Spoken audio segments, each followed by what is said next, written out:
Hello, everyone. Welcome. I am Juliet Hooker. I'm a member of the faculty board of the Center for the Study of Slavery and Justice, and it's my pleasure to welcome you to this presentation on behalf of everyone at CSSJ. This is a presentation by one of our postdoctoral fellows, and the life of the center are the folks who are there and doing their research. And so it's great to be able to hear about the important research that our visiting faculty and fellows are doing. So I am going to introduce our speaker and let him take over momentarily. So our presenter today is Marcelo Ferraro, who is the Historical Injustice and Democracy Postdoctoral Fellow at the Center at the CSSJ and the Watson Institute for International and Public Affairs. He completed his PhD at the University of Sao Paulo in Brazil in 2021, having previously received his master's degree in social history and his BA in history, law, and social sciences, also at the University of Sao Paulo. His dissertation developed a comparative study of the intersections between slavery and criminal justice in Brazil and the Southern United States. And he's currently turning that into a book on slavery, citizenship, and racial violence in Brazil, Cuba, and the United States during the long 19th century, which is what he will be sharing with us today. The title of his presentation is Slavery, Race, and Citizenship in the Atlantic Regimes of Exception, Brazil, Cuba, and the United States, 1776 to 1848. Welcome, Marcelo. We're really excited to hear about your work. Thank you, Professor Hooker. It's a pleasure to be here. I would like to begin by saying good afternoon to everyone. Thank you all for being here. I would like to thank the Center for the Study of Slavery and Justice, Professor Bogues, for the opportunity of sharing my work. I'd like to thank Shannon, Kiko, Africa, who have been doing everything so that I can develop my research here. It's been a pleasure to be part of the center. I will be sharing my slides with you. I just want to make sure everyone can see it from now on. I think so. I would like to begin offering you a little bit of the research background, like how I got here. This investigation began with my doctoral dissertation at the University of Sao Paulo, The Political Economy of Violence in the Age of Second Slavery, Brazil and the United States from 1776 to 1888. But originally the title of my dissertation was The Political Economy of Punishment. This research investigated the intersection between slavery and different forms of punishment, especially within the criminal justice systems in the Mississippi Valley and the Paraíba Valley, two of the most dynamic slave economies in the Americas during the 19th century. By analyzing the experience of enslaved people in courtrooms and plantations, I intended to illuminate the connections between domestic and judicial violence and the dynamics of national politics and the world economy. In doing so, I would review the political economy of punishment. And yet, my research encouraged me to investigate other forms of extralegal violence against enslaved people, like lynch mobs in the American South. Moreover, by focusing on the resistance of enslaved people and the activism of radical abolitionists, I decided to include a discussion on the legitimacy of violence as a form of resistance. Consequently, I realized my research was no longer about punishment, it was a large investigation on violence. And that's why I changed the title of my dissertation to The Political Economy of Violence. But then, in the final conclusions, I realized that there were fundamental differences between forms of racial violence in Brazil and the United States, and slavery was not that different in these societies. Therefore, it was not the cause of such differences. I realized the slave society were under distinct racial regimes that also subjected free people of color. This time, it was too late to change the title of my dissertation or my entire research project. And this brings us to Brown University. As a postdoctoral fellow at the center and also at the Watson Institute, I decided to change and expand my research to investigate the intersection between slavery, race, and citizenship in the making of different racial regimes and what I define as regimes of racial violence in the Americas. I extended a timeline from the late 18th century to the early 20th century, including the post-emancipation era. And I expanded the geographic scope to include the region of Matanzas in Western Cuba, the most dynamic slave economy in the Caribbean during the 19th century. Therefore, since September 2021, I initiated a new research project. My book is provisionally titled Slavery, Citizenship, and the Politics of Racial Violence in the Americas, Brazil, Cuba, and the United States, 1776 to 1912. This long-duration history of Atlantic slavery provides a new understanding of the origins of racial violence in the Americas. It begins by demonstrating how the expansion of slavery in the late 18th century influenced the making of constitutional regimes, criminal justice systems, and racial regimes in Brazil, Cuba, like the Spanish Empire and the United States. This is the content of part 1 of my book, as you can see in this summary of my contents. Second, it presents changing patterns of Black resistance and legal and extra-legal violence throughout the 19th century. This is the content of part 2, the oligopoly of violence in the frontiers of slavery. Finally, this research investigates how the legacy of racism prevailed in the post-emancipation era within new repressive institutions and forms of racial violence. And this will be the content of part 3.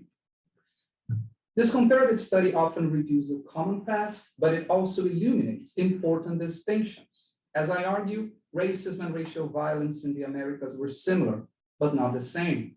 Scholars have long described how Anglo-Saxon and Iberian colonial legacies formed different racialized societies in the Americas. This investigation demonstrates that distinct ideologies, political systems, and legal cultures also played important roles in the formation of divergent racial regimes in Cuba, Brazil, and the United States during the 19th century. As I had concluded in the end of my dissertation, despite their striking similarities, each slave society created its own regime of racial violence.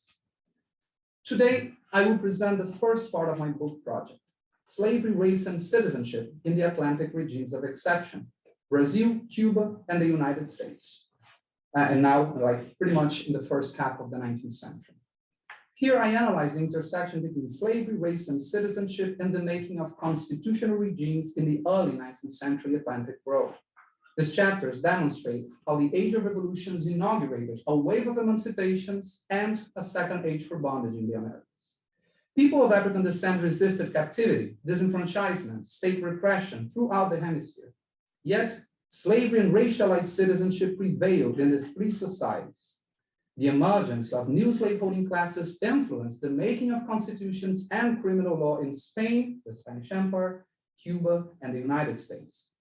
Despite the specificities of each political and racial regime, they shared one common experience.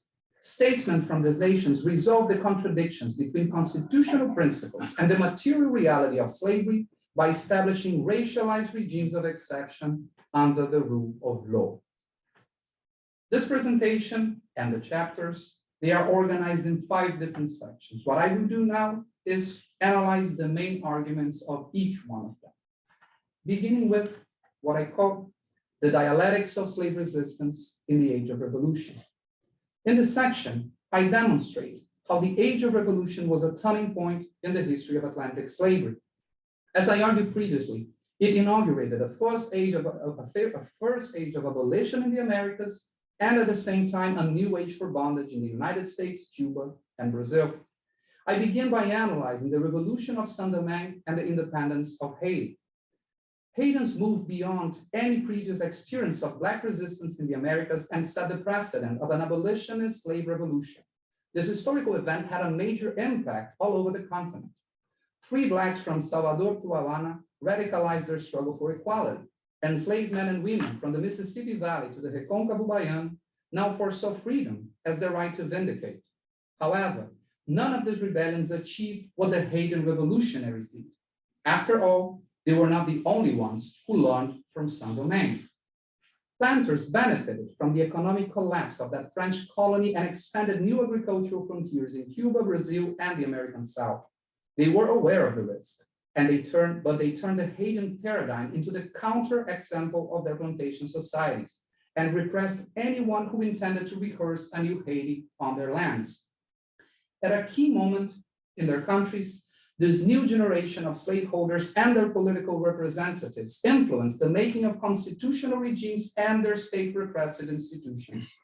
As I argue, at the turn of the 19th century, the greatest cycle of slave resistance in the Atlantic world contributed dialectically to the making of the strongest slaveholding classes in the Americas. This brings us to the second session, Slavery, Race, and Citizenship in the Atlantic Constitutional Regimes. In this section, I analyze constitutional experiences in Atlantic perspective and the intersection between liberalism, slavery, and racialized regimes of citizenship in the Americas. In 1823, José Bonifácio de Andrade Silva, an elected deputy in the Constituent Assembly of Rio de Janeiro, posed the question: how could there be a liberal and less longing constitution in a slave country inhabited by brutal enemies? By then, there were two constitutional precedents: the American Constitution of 1787 and the Haitian Constitution of 1805. I begin by analyzing the last one. The Haitian Constitution established an abolitionist paradigm in the Atlantic world. It also declared that all people who lived in Haiti were Haitian citizens and Black. This was a radical anti-slavery political and legal precedent. However, it was the American Constitution of 1787 that offered an alternative model for enslavers in the Americas. This constitution did not mention the word slavery, but it legitimized this institution under the right of enslavers to their private property. Also, by prohibiting the National Congress to interfere with the international trade for 20 years, the Constitution legitimized the continuity of the Atlantic slave trade to the United States until 1807. Moreover, the 3/5 clause determined that enslaved people should be counted as 3/5 of a person for the purpose of defining legislative representation. As a result, slaveholding elites from the South were overrepresented in the National Congress and the presidential election for decades. Finally, the American Constitution supposedly established the principle of universal citizenship. And yet, the Federalist system determined that each state would define its own qualifications for voting. Consequently, state assemblies created a republic and later a democracy for whites across the country, especially in the American South. I would like now to talk a little bit about the Spanish constitutional experience. In the Cortes of Cádiz of 1812, most deputies from Spain and Cuba learned from these previous constitutional experiences and decided to follow the American paradigm. Although a few deputies spoke against slavery and the slave trade, they were silenced by their peers. The Cádiz Constitution did not mention the word slavery either. Furthermore, Articles 22 and 29 of the Cádiz Constitution excluded people of African descent from the right to citizenship and voting in the Spanish Empire. During the following constitutional experiences in the 1820s and 1830s, racialized qualifications for citizenship prevailed in the Spanish Empire, and an alliance between Spanish liberals and Cuban planters established a special laws regime in Cuba at the margins of the Constitution. Thus, Cuba became a militarized colony for white planters. Finally, the Brazilian Constitution of 1824. This constitution followed the example of the United States and Spain by not mentioning the word slavery. By then, constitutional silence over slavery had proven to be an efficient political strategy for planters across the continent. However, Brazilian representatives diverged from their predecessors by not establishing explicit racial qualifications for citizenship. Even freed people were citizens if they were born in Brazil. This principle divided people of African descent into different social strata, and free people of color were assimilated as a safeguard against the enslaved.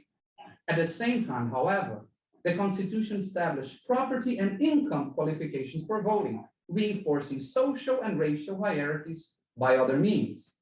Consequently, this apparently democratic constitution actually established a racial hierarchy between whites, browns, and blacks, and created a monarchy for wealthy slaveholders in Brazil.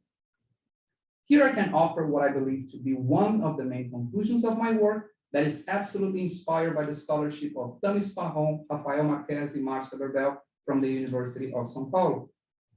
At the end of the cycle of revolutions in the Atlantic world, the constitutions of Brazil, Spain, and the United States answered the rhetorical question of José Bonifácio, the one I began this presentation with. The secret of the liberal and less longing constitutions in slave countries was the deafening silence that legitimized slavery and racism in the age of freedom. The subtle definitions of citizenship ensured that most people of African and indigenous descent would not enjoy political and civil rights. They were submitted to degrees of sub-citizenship or enslavement. In the turn of the 19th century, slaveholders and their representatives initiated their own Atlantic counter-revolution. Americans established the precedent of constitutional silence over slavery as a means of preserving the legality of human captivity. In their turn, Brazilians reviewed the virtues of silence over race as an instrument of their slave order. Now I can move to the third session of my presentation and this part of my book, in which I move on to talk about violence, state violence, and racial violence. The legitimacy of racial violence in the age of penal reform. In this section, I analyze the intersection between slavery and race in the making of modern criminal justice systems in the Americas. The constitutions had become a milestone of liberalism in the turn of the 19th century. They established the sacredness of individual rights, the sovereignty of the people through suffrage, and the principle of the rule of law. Just as important as any of those principles was legal control over state violence. Philosophers like Cesare Beccaria and Jeremy Bentham defended the reform of criminal law to establish rational legal procedures, criminal codes of law, and humane regimes of punishment. It was the birth of modern criminal justice systems and the penitentiary. In April 1837, Deputy Vicente Sancho took the floor of the Spanish Parliament and addressed the contradictions between modern criminal law and the slave regime in Cuba, and asked his own rhetorical question. To paraphrase his words, how could there be a liberal criminal code in a slave country inhabited by domestic enemies? I begin by presenting the American answer. The Bill of Rights of 1789 established the principle for the reform of the judiciary in the United States. The 5th, 6th, 7th, and 8th Amendments to the American Constitution regulated the individual right to defense under due process of law. The 6th Amendment also established the right of criminal defendants to trial by the jury, and the 8th Amendment prohibited cruel and unusual punishment. These abstract principles should guide the reform of legal and judicial institutions throughout the country. However, due to the Federalist principle, each state assembly was responsible for reforming its own criminal justice system. In northern states, the penal reform movement refounded criminal law and created some of the first penitentiaries in the country and in the world. Meanwhile, southern states created a dual legal regime. In court, every American citizen was protected by their constitutional rights and common law precedents. And yet, not all inhabitants enjoyed citizenship in the American South. Enslaved and free people of color were submitted to local slave codes, black codes, and special laws that established specific legal procedures like the slave courts and corporal penalties, a parallel system of justice. I would like to analyze now the Spanish criminal law and the Cuban criminal law. In 1811, the Cortes of Cádiz abolished the Inquisition and torture, and Article 303 of the Cádiz Constitution prohibited torment in the Spanish Empire. In the following decades, the criminal codes of 1822 and 1848 established the principle of a modern criminal justice system in the Spanish Empire and regulated legal forms of punishment according to the penal reform movement. Yet, this legislation was never applied to the colonial military regime in Cuba. For most of the 19th century, Cuba remained under the rule of Spanish colonial laws. Moreover, the Spanish monarchy determined the creation of military commissions to try individuals accused of political crimes. And the Captain Generals of Cuba decided to include serious crimes committed by enslaved people under the jurisdiction of the special courts. Therefore, enslaved offenders never enjoyed constitutional rights and guarantees in Cuba, and neither did free people of color. They were tried and punished by colonial or military courts under the rule of laws inherited from the Spanish old regime. Finally, the Brazilian criminal law. The Criminal Code of 1830 and the Criminal Procedure Code of 1832 created a modern criminal justice in Brazil and regulated legal forms of punishment according to the penal reform movement. However, Brazilians innovated by creating one criminal code that applied to free citizens and enslaved people all over the national territory. It regulated specific crimes and penalties for enslaved defendants.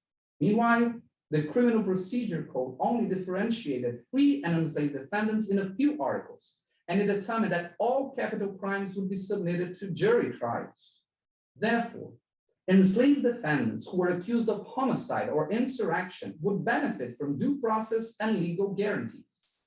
Yet, their fate would be decided by a jury of citizens, many of whom were white enslavers. After a wave of slave rebellions in the mid-1830s, National Congress reformed the criminal legislation and enacted the Law of 1835. This law established a special procedure that violated defendants' rights and accelerated the execution of capital punishment against enslaved convicts who were accused of attacking their masters and overseers.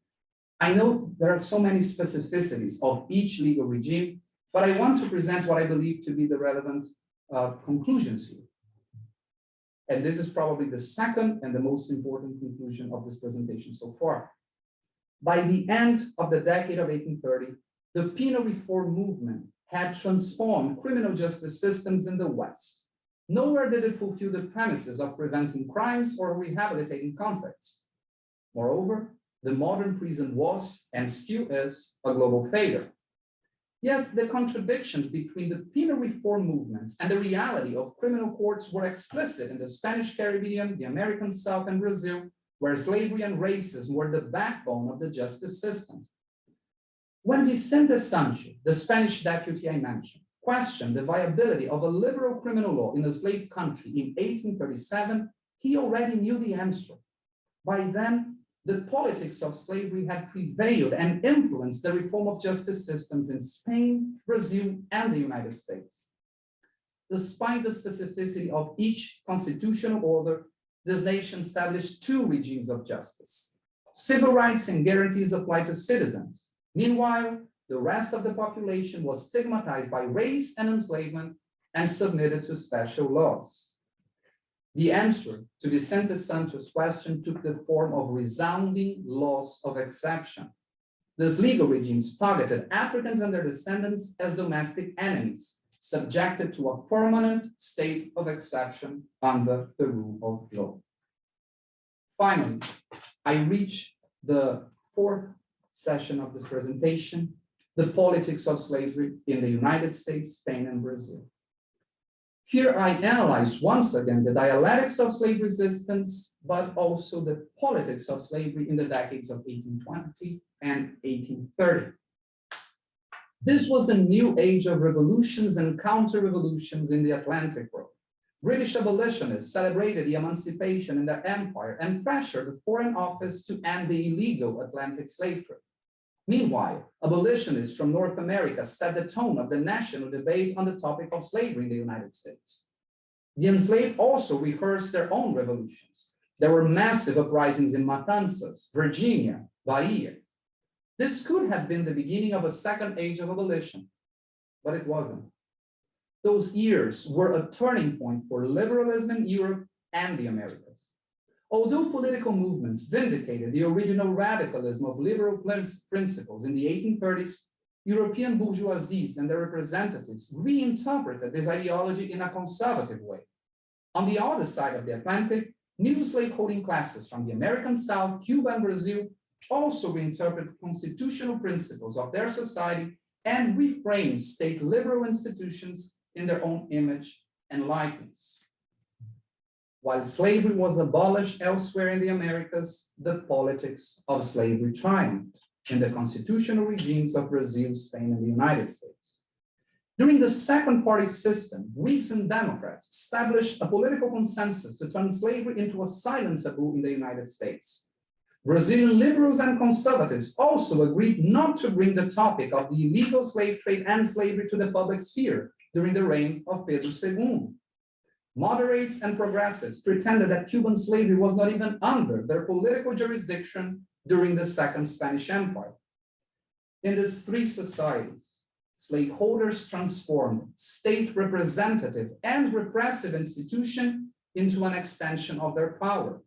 The enslaved population had never enjoyed the rights of citizenship in these countries.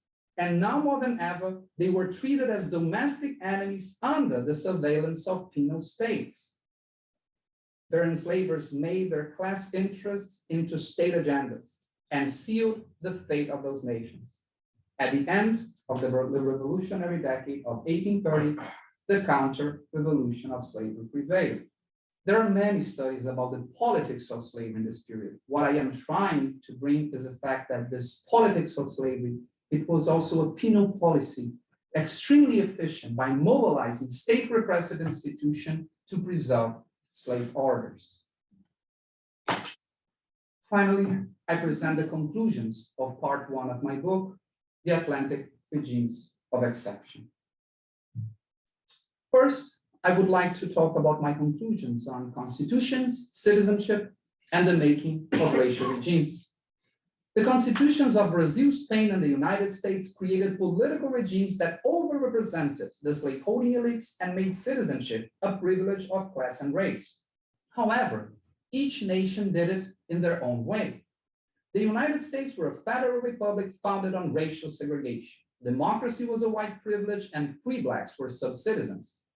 In turn, Brazil was a centralized monarchy in which all free and freed people that were born in the national territory were citizens.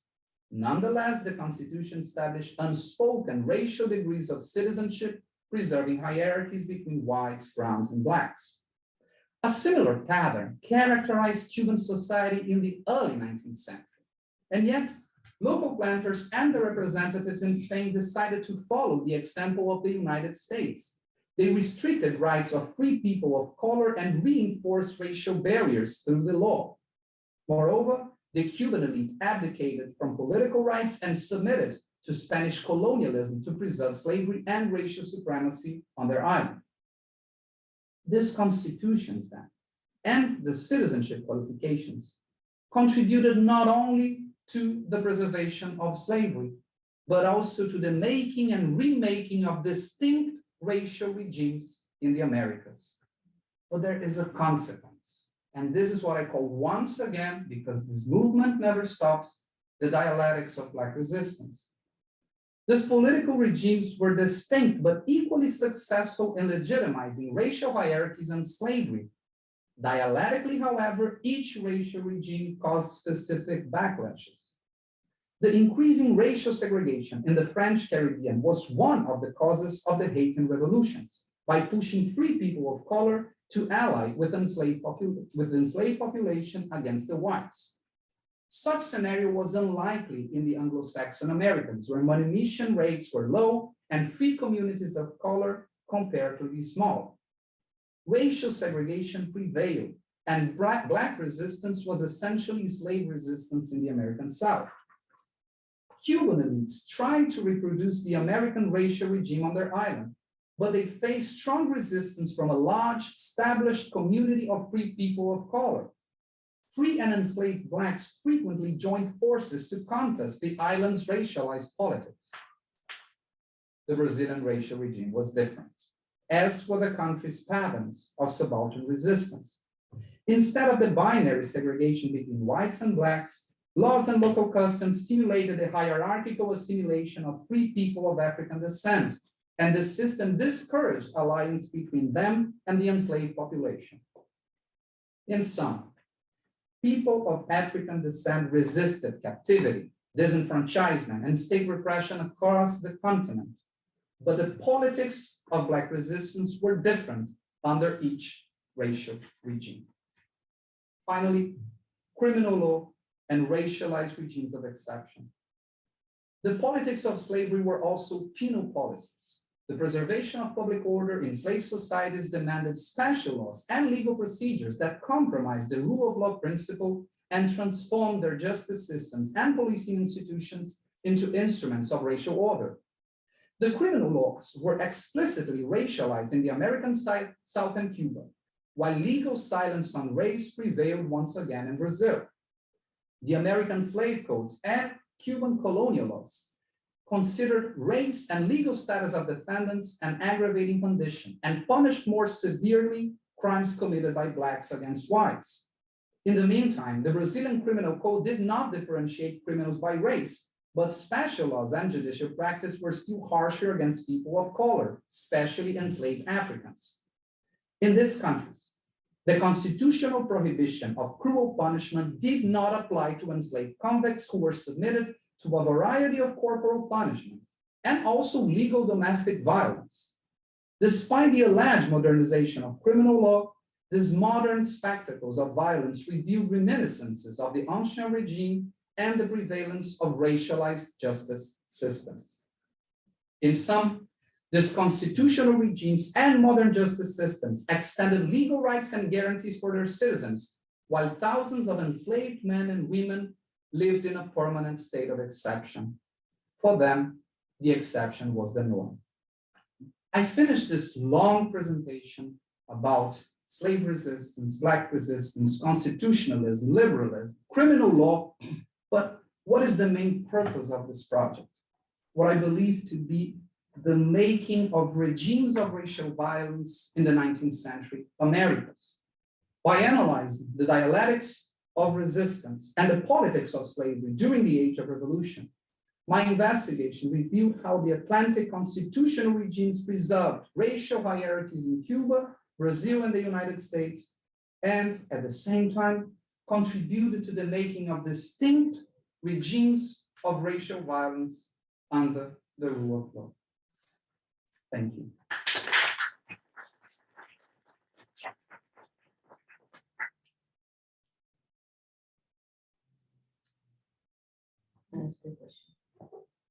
Thank you, Marcelo. So I think the way we're going to do this is that I will be taking care of those who raise their hands who are on Zoom, and Marcelo is going to take care of those who have questions who are in the room. So if you have questions or comments or suggestions for Marcelo, please raise your hand in one of the two venues. I think we can begin with Lena's question. Okay. She's present here, and we then can move to the Q&A. So thank you. I will buy your book, by the way. Thank you. And you have to sign it for me. It will be my pleasure. So you keep talking about the nature of resistance, slave resistance, but I don't know how the resistance differs in the different setting. If you have like an example, how did slaves resist in Brazil versus Spain or the United States, and whether the types of resistance eventually elicited paying more attention to the conditions of the slaves themselves? That is a great question. There is a large literature on slave resistance in the Americas, of course.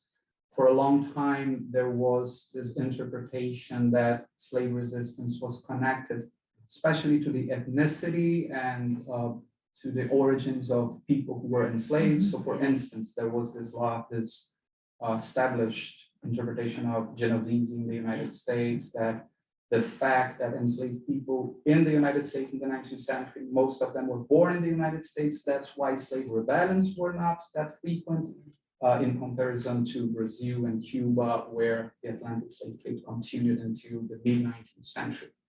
This interpretation has been, there's a lot of disagreement here. And there's also a large literature on slave resistance that's not exclusively about rebellions or revolutions, but of this everyday type of resistance. So this is not my specialty, but what I would say is that there are many conditions that explain why slave resistance was specific in each society. In the first half of the 19th century, and in my book, I try to analyze how African ethnicities and like the specific people who were coming to Brazil and Cuba, how African warfare was part of their previous experience and how that influenced this wave of revolutions of rebellions in the first half of the 19th century. This is one dimension of it. What I can say is that also in the second half of the 19th century, that's when Brazil, Cuba, and the United States would become more similar if Genovese's hypothesis is correct, that most people were born in captivity in the Americas. But even though large rebellions become less frequent and people who are enslaved in the societies, they use the legal system and they use this everyday negotiation in the plantation to create better opportunities for their life. Even though this is happening in each society, I would say that resistance is always conditioned by the specificities of each, not only slave regime, but also racial regime. So I can give you one more example. In the second half of the 19th century, there were legal reforms in Cuba and later in Brazil that acknowledged rights of enslaved people in courts. So we're not talking about this moral economy in the plantation. We're talking about legal rights that are taken seriously in court. Because of that, and there's also a lot of debate, but this might have encouraged people to negotiate their life conditions in the judiciary instead of the plantation. And enslavers would say that this is a way of undermining their power in the plantation. So I can say that by analyzing Cuba and Brazil, the fact that people use the judiciary more often in the second half of the 19th century, this is a specificity of the societies. This would happen in the American South, but not as frequently as it was in Latin America. I think I didn't answer your question completely, but resistance is like, it's a really big topic. We could move to different dimensions of this phenomenon.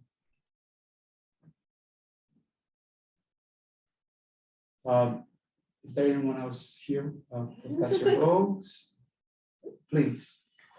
So I'm dredging up from my law school a long time ago.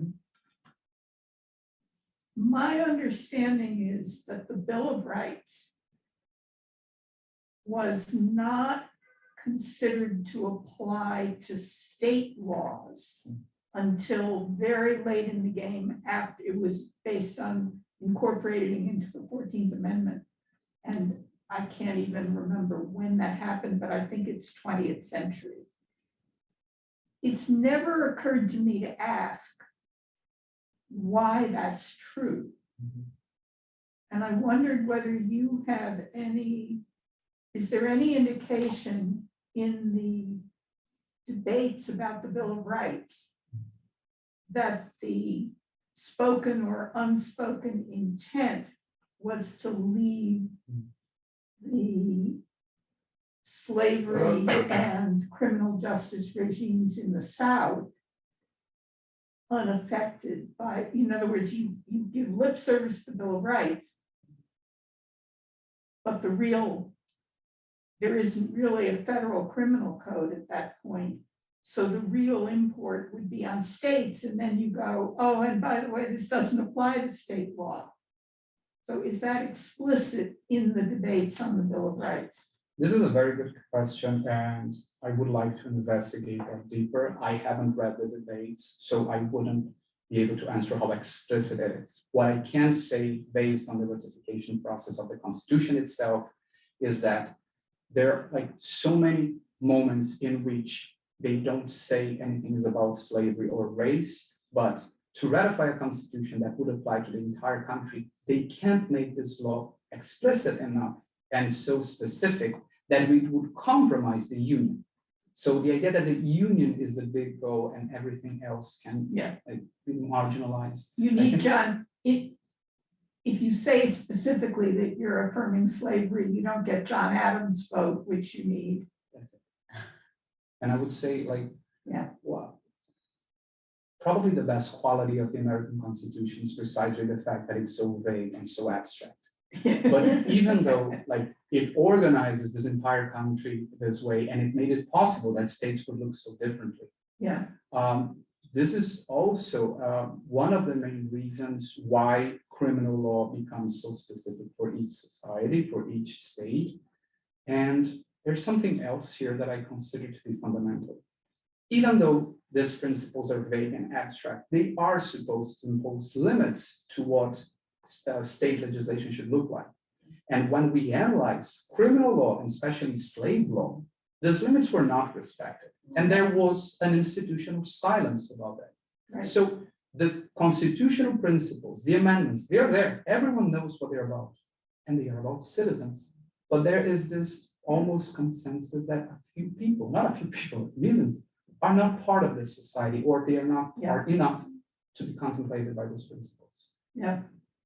No, you're very, that's a very persuasive argument, I think. It's because it's also vague. It's my strategy. Constitution. So you're covering an enormous amount of material. But I thought the argument was very persuasive. So, thank you. And then Professor Bogues, and then Juliet can take care of. Thanks, Marcelo, for what is an intriguing talk and really courageous and important attempt at comparison. We don't have enough of those attempts to do comparative work. But I want to raise 3 points. The first point is that you keep on referring to slave regimes of the South. And I get that. But I also wonder, because you're talking about citizenship, is that in the North, the regimes of slavery were only abolished after the 1700s, after the American Revolution. And slowly, Pennsylvania, Rhode Island, etc. But that the free blacks were not citizens. And so that what you have is a situation where even if there were no slave regimes, the continued influence of slavery, racial slavery, upon customs and conventions and practices and codes, sometimes unwritten, meant that there was racial segregation. Yes. So that you just have to look at the petitions that even after slavery are free blacks in the North to see what it is that how they are trying to address questions of racial, what they consider to be racial segregation. I mentioned that point because the question, therefore, of connected to my second point, therefore, of racial violence, is that racial violence is then not just a Southern phenomenon, it is also a Northern phenomenon. And that one, I'm thinking about the United States specifically, and that one might want to think about what that means. In other words, where do you have violence against the black body, whether or not that black body is enslaved, i.e. like in the South, or whether that body is quote unquote a free black body, in quotation marks, in the North. And in that regard, I want to draw your attention to a thesis, really brilliant thesis of somebody who just defended on Monday, Felicia Dennard, who I would suggest you speak to, because she develops an argument that what one has from racial slavery onwards to the present time is something she calls an unnameable war. In other words, she argues, she takes Equiana's quote about we always been in constant war. She takes Douglas's quote about abolition war and begins to map really regimes of ruling, which we would call regimes of violence. And then just say these are actually regimes of war that is happening. Right? And begin to work through a different way to think about a certain politics of slavery, of racial violence and of racialization that actually is attached to questions of war as a method of rule. So I would just really want to suggest, we had on Monday a group of us who were examiners had a very robust discussion, but I think there is a kernel of an argument there. And she's a fellow here as well, so I really would suggest that there's a conversation there that needs to happen. My third point is that I think it might be useful to, in this work, to begin to theorize and think about this slave resistance. I think we are a bit beyond whether it's refusal, resistance, regaining of humanities, and so on and so forth. And that some of us are beginning to think about a kind of capacious notion of Black abolitionism, right? And understanding Black abolitionism as a political practice that has many currents, has currents of negotiation to currents of revolution. So the Haitian Revolution becomes one, and currents of marinage, etc., etc. In other words, what it is, what practices of marinage, what it is that the enslaved was doing, what kind of political practice was he or she engaged in resisting this political regime of slavery. Because we tend not to think about slavery as a kind of political regime, but it was a political regime. Slave societies were political regimes besides this, besides being racial regimes. And so that I would want to just suggest to you that in terms of thinking about slave resistance, it might be useful to think about Black abolitionism, different, and begin to think about different currents within this large, capacious, capacious political practice. Because I would then want to just add that if you take you make a really very interesting point of a counter-revolution that happens after the Haitian Revolution, which I think is important. But then I would also want to think about that counter-revolution, not just against Haiti, but the actual in the 19th century. But the most important international reformist movement in the world was Marx's International Workingmen's Association, was actually the Black abolitionist movement all over the world, with conventions in Canada, Caribbean, and when they could in the United States. And their documents, I mean, there's a 5-volume documents of all their papers, of their conventions, which allows us to investigate and to see letters and convention recordings and quarrels amongst them, to begin to understand that this was a really important political, international. Professor, I really like the comments. Many of them are extremely generous suggestions, like of how I can reframe some of my thinking. So I'm going to provide a few answers about what I think of so far, and I'm definitely incorporate a lot of your suggestions. When you mentioned, yes, I'm focusing mostly on slave regimes in the South, and I'm not talking as much as I would like to about what is happening in the North. First, for a methodological reason, I went to archives, analyzing sources. It's always complicated. It has also to do with the federalist principle in the United States, because each state, there are so many specificities that I kept amplifying my research, and it would never end. But this is also a methodological excuse. I want to address the question, which is the most interesting thing. I tried, I don't think I was very successful, but I tried to include the discussion of what I consider to be the sub-citizenship of African Americans. So by putting in the book, maybe not as much in the presentation, how this sub-citizenship work, I'm trying to say that this is not only a discussion on slavery, this is a discussion on slavery, race, and degrees of citizenship that are different in each state. And it's fundamental, and I agree with you, to analyze not only slave resistance in the South, but Black resistance across the country, different patterns, and how they influence and the impact they have in national politics in the United States. I did read a lot about the North as well, like racial relations, racial regimes in the North. I did not incorporate that enough into the book because I felt it was getting too big and it was becoming difficult to explain the specificities of each society. But I definitely need to talk a little bit more about that, because If you're talking about citizenship. yes, definitely. And also because the last part of the book, and this also helps me answering your last question, it is about Black abolitionism.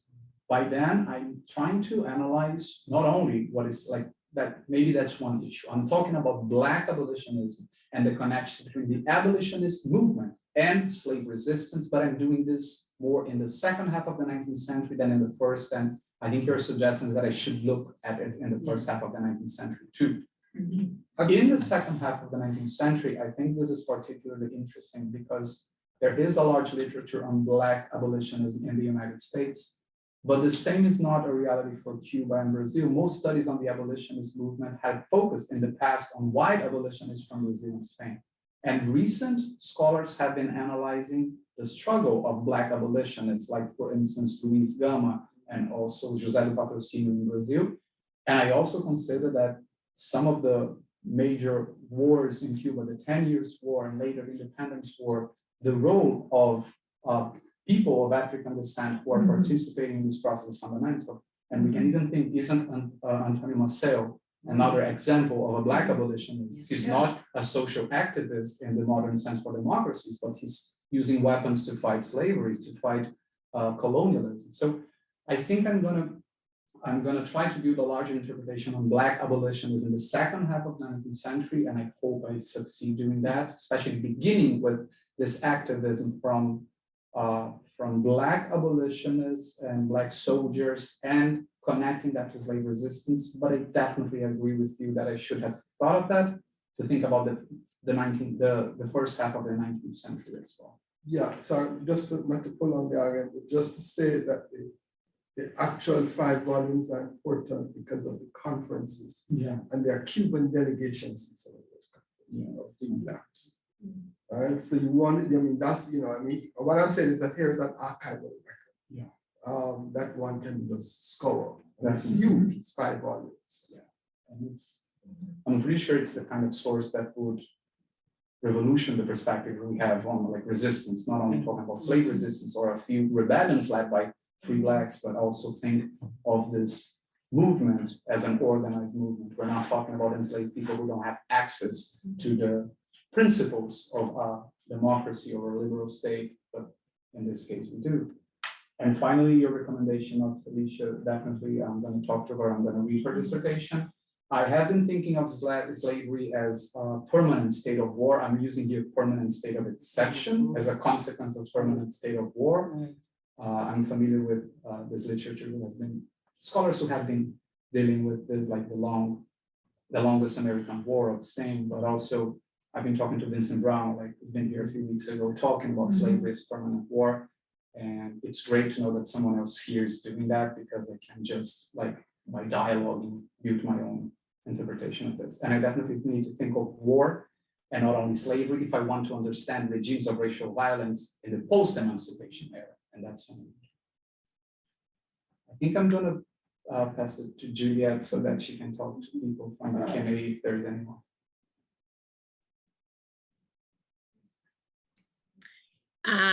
If anyone who's on Zoom would like to ask a question, please raise your hand so we can include you. So maybe unless if there's a question in the room, I'll defer to that. But if not, I have a question. So Yeah, well, Yeah, there's a question. So there is a question in the room. So Okay. Leonora, Yeah. Thank you. Well, first of all, thank you so much, Marcelo. I really found your work intriguing, and I just really cannot wait to read more about it. And I totally think you should talk to Felicia, which was my colleague during this year, and she's fantastic. I think I have more of a comment than a question, which is I also was thinking of how you use or you define the term citizenship and the term regime also. Obviously, I know this is a presentation that doesn't include all the work you did, but I was wondering if we can bring in what you said, terms like opacity and ambivalency in order to define citizenship. Because, for instance, and I'm bringing in what I know most now, which is colonial history at the beginning of the 20th century in Africa, so by European colonial powers. The difference between the way they advertise their concepts of citizenship is really important. For instance, the British and the Italians did not really promote their colonized as potential citizens, not in their propaganda. I'm talking about the language they used to promote their colonial plans in propaganda. While the French did, and did it very clearly. So they promoted the people that were from the colonies as citizens of the French Empire. So I think this is really important in order to understand what kind of colonial planning and regime was behind what was happening in the settings you analyze. And so I don't know if you have further comments on this way to look at citizenship and how it was more or less opaque and because. That's a really good question, and that's not only analyzing citizenship as whatever is written in the Constitution, but understanding the material significance of this concept. I think one of the first issues is to understand that Cuba was still a colony. And after the 1830s, the Spanish regimes decides that like no one is a citizen in Cuba. So that's not even an issue. So colonialism in Cuba, it is about not expanding citizenship, not even for white planters. Of course, they have other means to influence the politics in the Spanish Empire. So they did have some kind of unwritten citizenship, but formally there is no citizenship there. Brazil and the United States are different because these are national states, constitutional regimes that technically establish citizenship rights for the population. And what I try to understand most of the time is who is considered a citizen and what are the prerogatives of a citizen in each society. And that's why I talk not only about citizens and non-citizens or citizens and enslaved people, but I think the idea of sub-citizenship, or what I consider even better, degrees of citizenship, is even more interesting. In Brazil, an enslaved person who's African is different from an enslaved person who was born in Brazil. Someone who was freed and born in Africa is different from someone who was freed and was born in Brazil.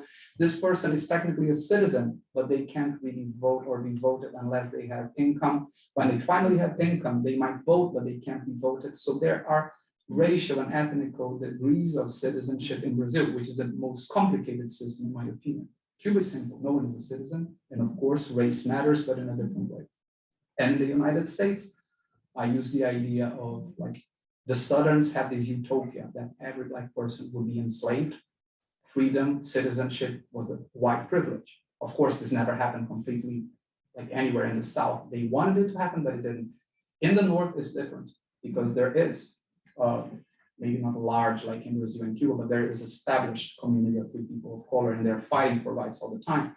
But for most of the time and for most states, we can really talk about full citizenship. We can talk about sub-citizenship or different degrees of citizenship in these regions.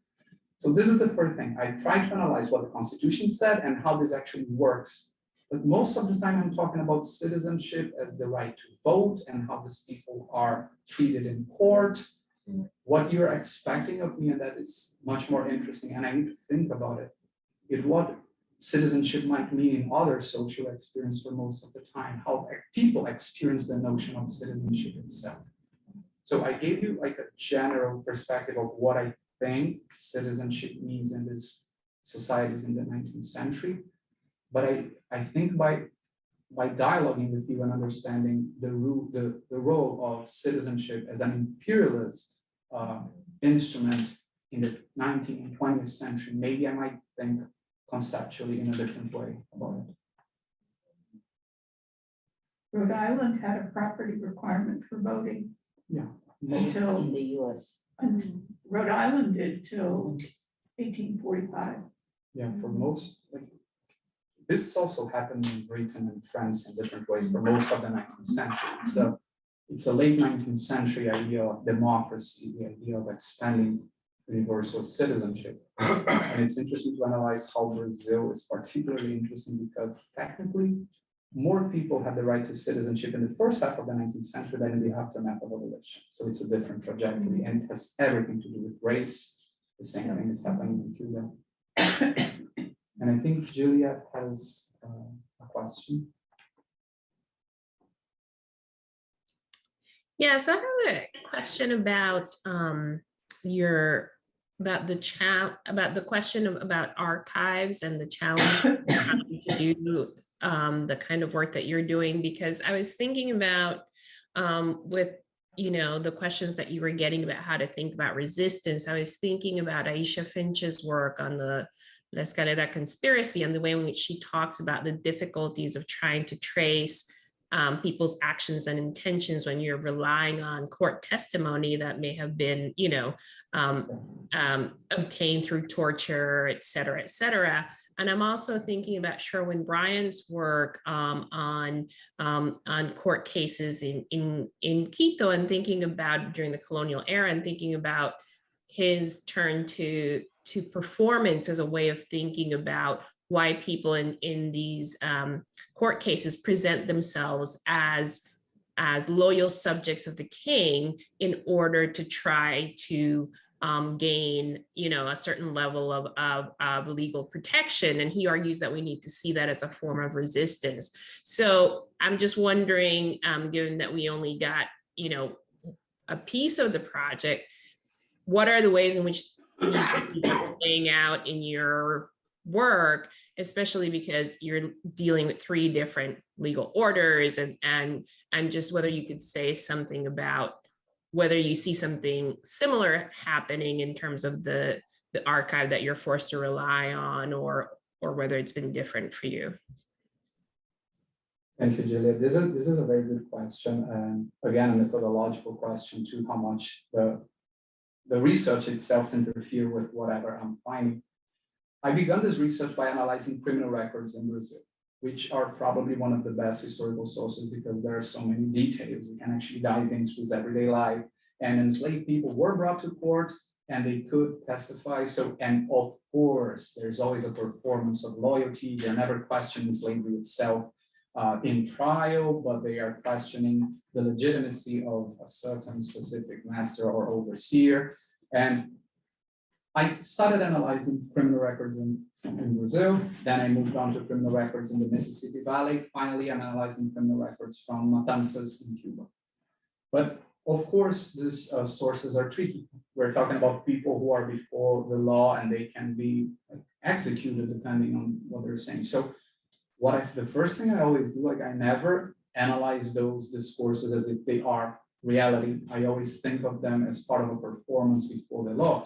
But it's interesting to see how this performance has changed throughout the 19th century. There's not one strategy of resistance in court, and how much awareness they had of their rights in court, especially in the second half of the 19th century.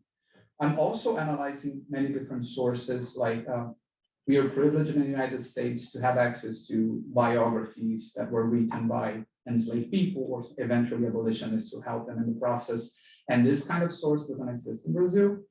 On the other hand, criminal records are so rich in Brazil that I think they compensate a little bit for the kind of information I don't have access to. But of course, I'm always careful enough not to believe the words themselves. I try to bring other sources into the picture. There are descriptions by people who were traveling in Brazil, especially foreigners. The same kind of source exists for Cuba. So the first thing I would say is that I focus on analyzing criminal records on the ground, especially Mississippi Valley, Paraíba Valley, and Matanzas. This entire presentation, it was the result of, I started analyzing this experience of people who were living under captivity, resisting and being taken to court and executed. Like, how can I explain what is happening in the specificities of the society if I don't understand how all of this state apparatus was built? So that's when I took a step back.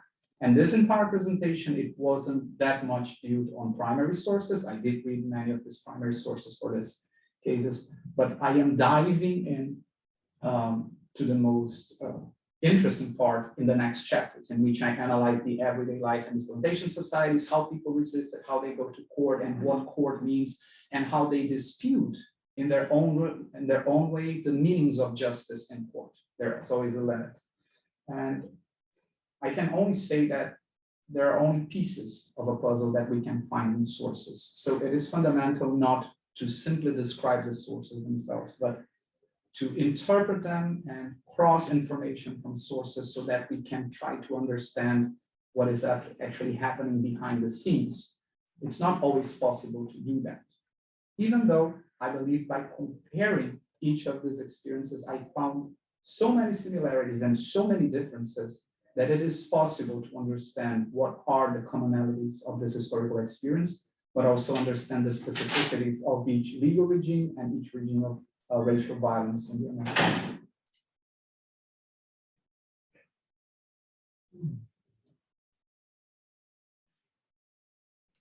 Great, thank you.